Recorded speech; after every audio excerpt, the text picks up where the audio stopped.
Hello दोस्तों। No porn no fap day 23।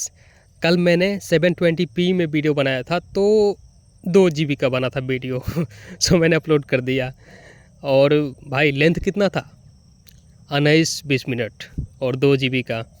तो कम है यार, कम में नहीं तो 1080p 4K में बनाता था तो बहुत हाई क्वालिटी का बनता था। तो 5-6 GB भाई अपलोड करने में बहुत ज़्यादा टाइम लगता था, इसलिए मैं अपलोड ही नहीं कर पाता था। तो अब बताता हूँ आपको नो फैप के फ़ायदे, और लास्ट में यार एक टिप्स भी दूंगा जो मैं खुद फॉलो कर रहा हूँ। तो नो फैप, जैसे गांधी जी जो थे ना, वो भी नो फैप का पालन किए थे, तभी ये देश आज़ाद हुआ था।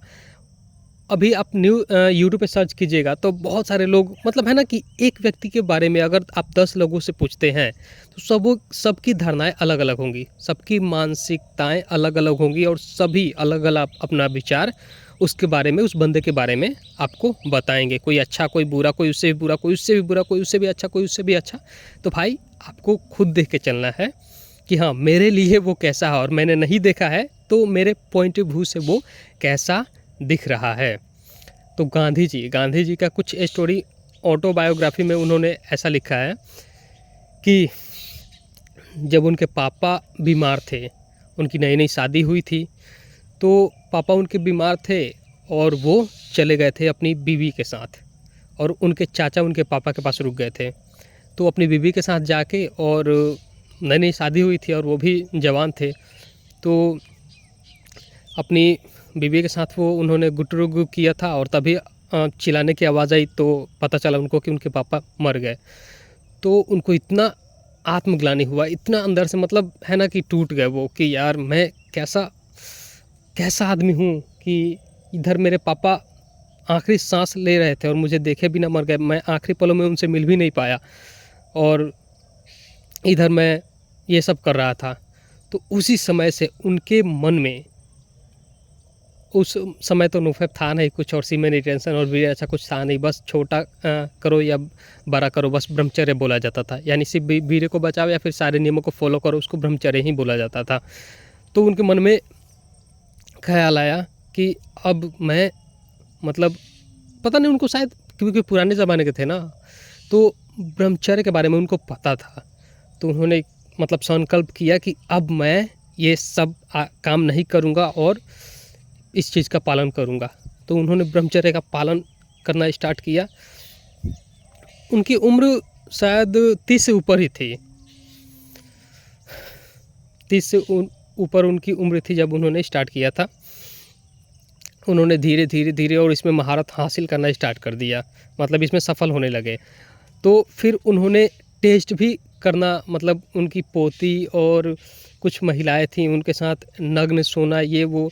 तो उनके, मतलब उनके अंदर से था ना कि मैं टेस्ट कर रहा हूँ और इसमें कुछ भी गलत नहीं है, और मैं कुछ गलत, मतलब अपनी पोती के साथ नग्न सो रहे हैं और किसी भी, मतलब टेस्ट कर रहे थे ना कि मैं अपने आप पे काबू पा सकता हूँ या नहीं, और क्या मैं मतलब पूरी तरह से अंदर से स्ट्रॉन्ग बन गया हूँ, अब मुझे किसी भी चीज़ का डर नहीं, और मैं बोल सकता हूँ कि हाँ मैं अब ब्रह्मचारी हूँ। तो उन्होंने टेस्ट किया। तो भाई इस समय पोर्नोग्राफी इतना चरम सीमा पे है, इतना मतलब अश्लीलता चरम सीमा पे है, और इससे में ऐसा कुछ हो जाए तो ब्लास्ट हो जाएगा, मतलब जानते हो ना क्या क्या हो जाएगा। और उस समय जबकि इतना अश्लीलता नहीं था, तो उस समय क्या क्या हुआ होगा आप समझ सकते हो। और उन्होंने खुद बताया सबको कि मैंने ये प्रयोग किया है पोती के साथ और इसके साथ और उसके साथ। भाई उस समय इतना, मतलब गांधी जी को ट्रोल किया गया, इतना बुरा भला, हालांकि वो छुपा भी सकते थे मगर उन्होंने छुपाया नहीं। इतना ज़्यादा ट्रोल किया गया कि मतलब वहीं से न्यूज़ रिपोर्टर ये वो ऐसा वैसा कि ऐसे हैं गांधी जी, वहीं से उनका अलग अलग, मतलब लोगों के मन में तस्वीरें बन गई, इमेज बन गया। मगर आप अगर अंदर से देखो, खुद की आत्मा से देखो उनको, तो गांधी जी एक सत्यवादी थे। अगर वो चाहते तो इन सबको छुपा भी सकते थे, मगर उन्होंने छुपाना सही नहीं समझा। नहीं बताते तो किसको पता चलता, मगर तुम देखो कि भाई उन्होंने बताया, ऐसा बात बता दिया, तो कितने सच्चे और कितने अच्छे इंसान होंगे। और वहीं से उनके लीडरशिप का जन्म हुआ, क्योंकि सबको पता है, मुझे पता है, आपको पता है कि जब कोई नोफैप को फॉलो करता है, देखो उस समय गांधी जी नोफैप ही फॉलो कर रहे थे, मगर उस समय नोफेप का नाम का आविष्कार नहीं हुआ था, ये तो वेस्टर्न कल्चर ने दे दिया ना नोफेप का नाम। उस समय वीर्य रक्षा आप बोल सकते हो, या ब्रह्मचर्य, कोई नियम को फॉलो करे, ब्रह्मचर्य का ना करे, सिर्फ वीर्य को बचा रहा है अपने अंदर और सेक्स शादी सबसे दूर है तो ब्रह्मचर्य कर रहा है। तो उन्होंने ब्रह्मचर्य किया और उनके अंदर लीडरशिप की क्वालिटी आने लगी। और भाई वहीं से कोई भी नोफेप का पालन करता है, लीडरशिप की क्वालिटी उसके अंदर आने लगती है और लोग उसकी बातों को मानने लगते हैं, क्योंकि उसके विचार में, उसके आइडिया में, उसके अंदर मतलब होता है ना कि एक असीम ऊर्जा होती है और एक ओजस और एक ऑरा होता है।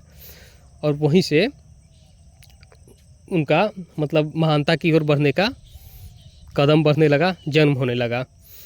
और वहीं से धीरे धीरे करके और जो भी बीच में हुआ, उन्होंने देश को आज़ाद कर दिया।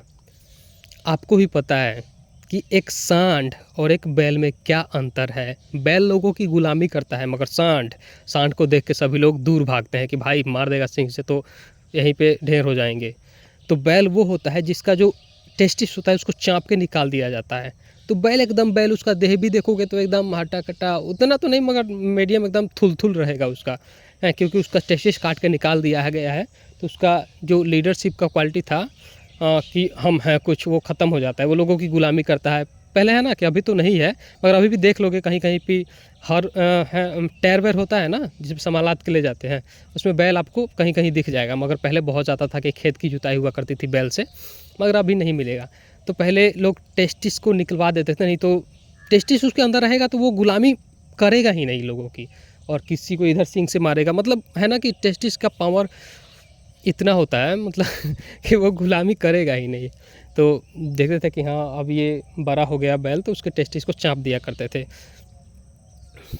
तो वो गुलाम हो जाता था। वो खाने को मिलता था, खूंटा पे बांधा है, खा रहा है, काम कर रहा है, खा रहा है, काम कर रहा है, वैसे बैल। मगर सांड आप अभी भी देखोगे तो खेत वेत में आपको कहीं दिख जाएगा, अगर आप ऐसे गांव आदि के एरिया में हो तो, कि सांड होता है, उसका बॉडी देखोगे तो शेप एकदम रहता है पूरा हार्डनेस जैसा, जैसे सिक्स पैक नहीं होता वैसा वैसा पैक कहीं कहीं देखने को मिलेगा उसके बॉडी पे आपको। और एकदम सांड होता है भाई, एकदम जोशीला फुर्तीला, मतलब उसके सामने उसको देखिए कि डर लगता है कि कोई गया भाई उसको उठा के फेंक देगा, डर लगता है। और ऐसे छुट्टा चढ़ता है यार, और इधर उधर जो भी, मतलब गुलामी नहीं करता सांड। तो ये होता है एक सांड में और एक बैल में फ़र्क। मगर आप बोलोगे कि भाई हमारा तो टेस्टिस थोड़ी निकाल दिया गया है, हम थोड़ी बैल है। तो भाई देखो, टेस्टिस आपके अंदर है, मगर टेस्टिस का पावर हम लोग निकाल रहे हैं, तो बैल की ही क्वालिटी आएगी ना भाई। मतलब बाल्टी तो है, मगर बाल्टी का पानी सब निकाल रहे हैं, तो बाल्टी का क्या फ़ायदा है। हाँ ठीक है, आप भर सकते हो दोबारा से अगर बाल्टी है तो, मगर वहाँ पे तो बाल्टी ही निकाल दिया जाता था। तो वही बात है कि अगर आप भी अपने टेस्टिस के अंदर सीमेन को बचाते हो तो आपके अंदर भी क्वालिटी आती है, लीडरशिप वाली क्वालिटी आती है, और भाई सब कुछ बदलने लगता है आपके लिए, और आप सबके लिए बदलने लगते हो। मेमोरी पे चेंजेस होते हैं, आपका आइडिया दिमाग में बहुत अलग अलग आने लगा, जो कि नॉर्मल व्यक्ति के दिमाग में नहीं आ सकता। आपके आवाज़ में कुछ अलग ही टोन होगा, आपके फेस पे एक ऊर्जा होगा, एक चमक होगा, एक ग्लो होगा। आपके बॉडी लैंग्वेज में एक अलग चाल होगा, जब आप चलोगे ना तो एक अलग ही चाल होगा।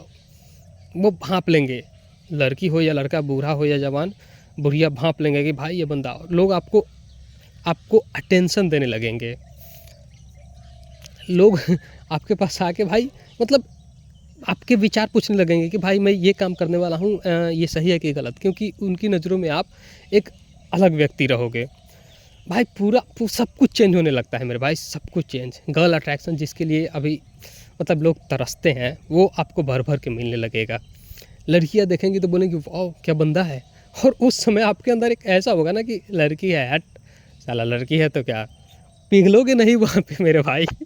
ऐसा होता है। जैसे है ना एक फैपर, वो तो लड़कियों से नज़रें मिलाने पे भी डरेगा भाई, और लड़कियों से बात करेगा तो थर थर थर थर ना उसका बैंड, या फिर किसी बड़े आदमी से, पुलिस ऑफिसर से, या फिर है ना कि कोई बड़ा पद पे है उससे बात नहीं कर पाएगा। मगर नो फैपर वहाँ पे आँखों से आँखें मिला के, नज़रों से नज़रें मिला के बात कर सकता है, क्योंकि उसके अंदर यार एनर्जी होती है, खुद ही ट्रांसफार्मर वो होता है, तो फिर क्यों डरे वो। लोगों को तो उससे डर लगता है कि ये कहीं फट ना जाए। तो नो फाइबर के अंदर एनर्जी होता है, दिमाग में आइडियाज़ होते हैं कि कोई काम अगर कोई व्यक्ति नहीं कर पा रहा है अपना दिमाग लगा के, आप वहाँ पे उसको जाके और कर दोगे, थोड़ा सा दिमाग लगा कर दोगे, क्योंकि आपके दिमाग में वो अलग अलग आइडियाज़ आने लगेंगे। स्किन ग्लो, बॉडी लैंग्वेज, भाई सब कुछ बदलने लगता है। मैं कितना एक्सप्लेन करूँ, बोलने का तरीका, बात करने का तरीका, आप किस तरह से लोगों को कुछ एक्सप्लेन कर रहे हो, सब तरीका बदलने लगता है। कोई भी व्यक्ति भाई, मैं कोई भी मतलब कोई भी हो, कितना भी, अगर वो 100 दिन OFAB का पालन कर लिया है, 120 130, मैं बोलूँगा भाई 6 महीने से लेके 1 साल, मैक्सिमम 1 साल तो अपने लाइफ में दो, 1 साल अपने लाइफ में दो। और मैं जिस टिप्स की बात कर रहा था वो टिप्स ये है, 2K वाला या 1K का ले लो या 2K का ले लो। एक प्रतिज्ञा ले लो कि अगर मैंने पॉर्न देखा तो मैं ये पैसे दान कर दूंगा। तो जब भी तुम्हारा मन करेगा ना पॉर्न देखने का या फिर कुछ भी, तो तुम वहाँ पे देख ही नहीं पाओगे, क्योंकि एक तुम्हारे दिमाग में पॉर्न देखने का आइडिया चल रहा है और दूसरा दिमाग में जो तुमने प्रतिज्ञा लिया है वो चल रहा है। जैसे है ना कि 2 नदी है और 2 नदियों के बीच में एक नॉर्मल सा बांध है, तो थोड़ा सा नदी में अगर पानी बढ़ता है तो वो दूसरे नदी में चला जाएगा, है ना। मगर वहीं पे उस नदी के बीच में जो बांध है उसको थोड़ा ऊंचा कर दिया जाए तो भाई बहुत ज़्यादा मेहनत करना पड़ेगा इस नदी का पानी दूसरे नदी में जाने के लिए, क्योंकि बांध बहुत ऊंचा है। वही ये जो 2K का है ना, 1K का या फिर 500 का, जो भी आप लो, ये एक बांध समझ लो कि भाई आपके दिमाग को पौन में जाने के लिए बहुत मेहनत करना पड़ेगा, क्योंकि ये पैसा वाला जो है ना बांध, ये आपने बांध दिया है। हो भाई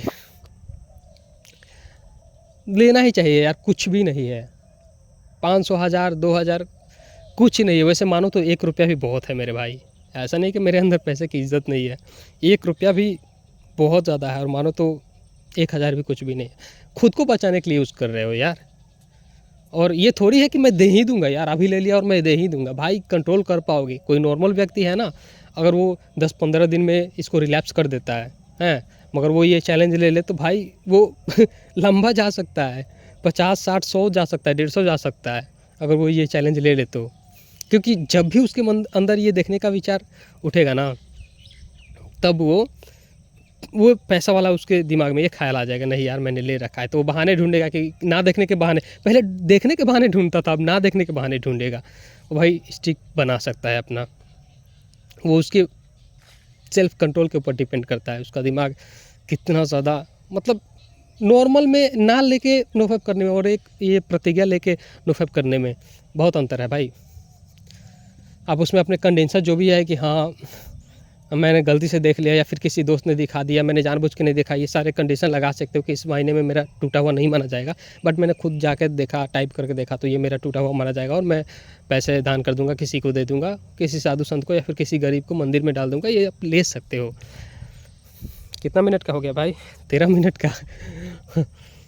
सच बोला हूँ यार, नोफैप करो अपने लाइफ में यार, शादी से पहले या मरने से पहले 1 साल तो देना ही चाहिए, या फिर कोई कितना भी बर्बाद हो चुका हो मास्टरबेशन से, शादी सबसे वीरेना से, या फिर कोई कितना ही सही हो, 1 साल अगर वो देता है ना, दोनों ही महीने में उसकी लाइफ चेंज हुई दिखती है एकदम। मतलब लोग उसको देख के अंदर, लोगों के अंदर लगा यह बंदा यार यह अलग है। देखो तुम्हारे गांव में एक बंदा है या फिर तुम्हारे रिलेशन में एक बंदा है, तुम जब भी उससे मिलते हो साला उसी तरह दिखाई देता है, नॉर्मली दिखे ना, उसका बॉडी बदलता है ना, उसका माइंड ना, उसका चेहरा ना, एकदम और ज़्यादा वो डल होने लगता है, बूढ़ा होता है दिन पर दिन, है समझ लो कि साला इसमें वो लिप्त है। मगर एक बंदा है कि आप जब भी उससे मिलते हो थोड़ा इंप्रूवमेंट उसमें दिखता है, आपको थोड़ा इंप्रूवमेंट दिखता है, तो ये ज़रूरी नहीं कि वो नोफैप कर रहा है वो, मतलब उसको नोफैप के बारे में पता है, ये ज़रूरी नहीं, उससे अनजाने में नोफैप फॉलो हो जा रहा है। वो बंदा बिजी है, पढ़ाई लिखाई में कोई तैयारी कर रहा है या फिर कुछ भी, अनजाने में वो इसकी मतलब इसको फॉलो कर रहा है, उसको पता भी नहीं इसके बारे में, तभी उसका बॉडी में चेंजेस आएंगे। या फिर ये भी हो सकता है कि इस आदत में बहुत कम लिप्त है, कि जैसे हो गया महीने में 1-2 बार हो जाता है उससे, हैं मगर वो ज़्यादा एक्सेस में नहीं है जो। मगर इसका एक और है कि आप ये सोच रहे हो ना कि मैं भी महीने में 1-2 बार करूँगा, तो भाई जो महीने में 1-2 बार करता है और जो महीने में 1 भी बार नहीं करता, इन दोनों में बहुत ज़्यादा अंतर आपको देखने को मिलेगा। मगर आप सोचोगे कि हाँ महीने में चलो 1-2 बार करके ही करेंगे यार, उतना एडवांस लेवल पे मुझे नहीं जाना। तो भाई मतलब ये ऐसी चीज़ नहीं है कि हाँ आपने एक गोली खाया, एक-एक महीने में आपने नियम बना लिया कि हाँ एक-एक गोली खाएँगे। ये आदत ऐसा है कि धीरे धीरे धीरे धीरे आपको पकड़ता है, धीमा जहर है, धीरे धीरे आपको खोखला करता है। दीमक समझ सकते हो। ये कंट्रोल में आता ही नहीं। डॉक्टर बोलते हैं ना कि महीने में 1-2 बार सही है ये। भाई महीने में 1-2 बार, आप 2 बार पे आप टिक ही नहीं पाओगे, रह ही नहीं पाओगे। आप मतलब आपका मन बोलेगा और एक बार और, एक बार और, थोड़ा-सा और देख लूँ, एक बार और कर लूँ, एक बार। एक बंदे ने पूछा था एजिंग के बारे में, कोई आ रहा है क्या? देखो भाई, एजिंग का मतलब साफ-साफ ये होता है कि आप नोफेप कर रहे हो, और उसमें आप पॉन देख रहे हो मगर हिला नहीं रहे हो, या फिर हिला रहे हो, या फिर उसको निकलने नहीं दे रहे हो, या फिर निकलने वाला है तो उसको रोक दे रहे हो। तो ये हो गया तुम्हारा एजिंग। नॉर्मल तुम पॉन भी देख रहे हो तो ये भी एजिंग में आएगा, मगर मेरे भाई निकल जाओ। देखो सबके माइंड में ये आता है ख्याल कि यार मैंने देख लिया, अब रिलैप्स कर देता हूँ, दोबारा से स्टार्ट करूँगा, नहीं तो नोफेप के बेनिफिट नहीं मिलेंगे अगर मैं इसी को कंटिन्यू रखूँगा तो। ये तुम्हारे दिमाग की चाल है। पहले तो तुम नोफेप फॉलो करते तो बहुत बड़े जोश के साथ करते हो कि मैं नहीं देखूँगा, मगर तुम्हारा दिमाग किसी तरह से दिखा देता है, क्योंकि उसको पता है कि मैं दिखा दूँगा तो वो गिल्ट में जीने लगेगा कि अब बेनिफिट नहीं मिलेंगे, और रिलैप्स कर देगा। तो तुम्हारे दिमाग की चाल है, वो तुम्हें दिखा देता है और तुम यही सोचते हो कि अब नहीं मिलेंगे, रिलैप्स करके दोबारा से स्टार्ट करता हूँ। और ना जाने तुमने ये सब कितनी बार किया होगा। मेरे भाई तुमने देख लिया, तुमने चाहे एजिंग किया, चाहे जो भी किया, वहीं पे क्लोज करो, रोक दो उसको, और एकदम अच्छे से फिर शुरू करो, वहाँ से तोड़ के नहीं, वहीं से स्टार्ट करो। आपको बेनिफिट 100% मिलेंगे। जैसे आयुर्वेद में भी लिखा गया है कि वीर्य के वेग को नहीं रोकना चाहिए। तो जानते हो उस वेग, तो आप बोलोगे कि अरे मेरे अंदर ये आ रहा है ऐसा करने का, इसको निकालने का, तो ये भी तो एक वेग हुआ यार, इसको निकाल देता हूँ। भाई इस वेग के बारे में बात नहीं किया गया। वीर्य के वेग जैसे कि आप मास्टरबेट कर रहे हो, फ़ोन देख रहे हो, और जैसे निकलने वाला है उसको आपने रोकना चाहा, उस वेग को नहीं रोकना चाहिए। या फिर सेक्स कर रहे हो और वो निकलने वाला है तो आपने वहाँ पे उसको रोक दिया, तो उस वेग को, उसको नहीं रोकना, उसको बोलते हैं वीर्य का वेग। तो उम्मीद है यार समझ में आ गया होगा, और चैलेंज लो यार, चैलेंज लो। लोग दारू आदि सिगरेट में, इसमें उसमें पैसे उड़ा देते हैं, आप ज़िंदगी बदलने के लिए लगा रहे हो यार। ठीक है यार, चलो।